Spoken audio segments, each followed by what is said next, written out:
This is the desert. It's not the whole desert. It is only a piece of the desert. Many important things happened there to the people of God. The desert is a dangerous place. There is no food. There is no water. People die without food and water. Nothing grows there, so when the wind blows, the shape of the desert changes. People lose their way. The desert is a dangerous place. People do not go there unless they have to. It takes courage to go into the desert. The people of God were living in a place where the rains did not come.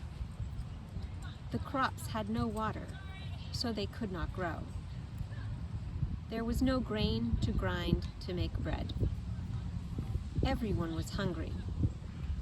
The children cried in their sleep. So their parents decided to go to a new land where there was food. They had to go even if it was across the desert. Their journey began.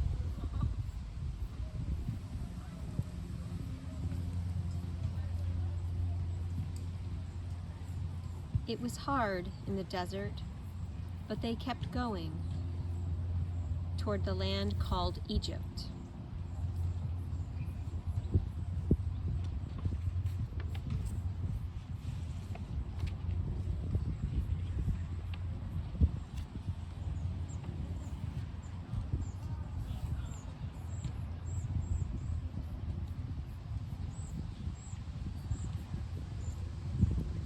In the land of Egypt, the king was called a pharaoh.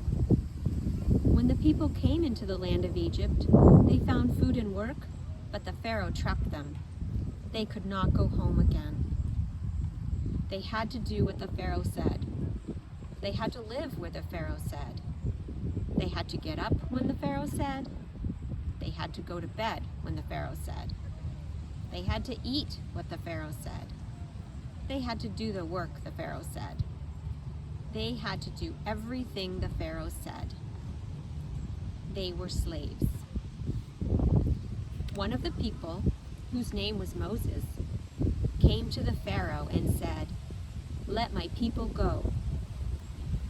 The pharaoh said, "No."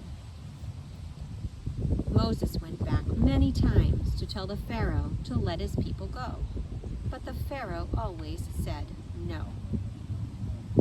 Then many strange things happened in the land, but the pharaoh always said no. Then something terrible happened. The oldest boy in each Egyptian family, even in the family of the pharaoh, died. The oldest boys in the families of the people of God did not die, because the people made a mark on the doors of their houses. When Moses went back this time and said, "Let my people go," the pharaoh said yes. The people began to hurry to get everything ready. They packed all they could carry, and they baked bread for the journey. There was no time to put leaven in the bread and let it sit, so it would swell up and get big and fluffy like the bread you buy in the store. It was flat. You can still eat this bread today. It is called matzah. Whenever you taste it, you can still taste this story. The people went as fast as they could. They were afraid the pharaoh would change his mind. Suddenly, they heard the sound they did not want to hear. The ground began to shake. The pharaoh's army was coming after them. The beating of the horses' hooves and the rolling of the chariots sounded like thunder. The army of the pharaoh pushed the people against the water. They did not know what to do. God came so close to Moses, and Moses came so close to God, that he knew how to take the people through the water into freedom.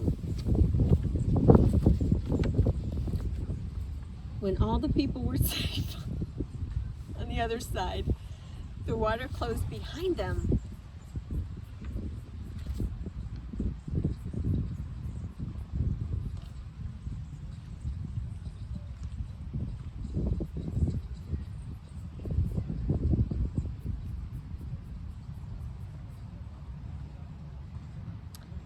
They were free.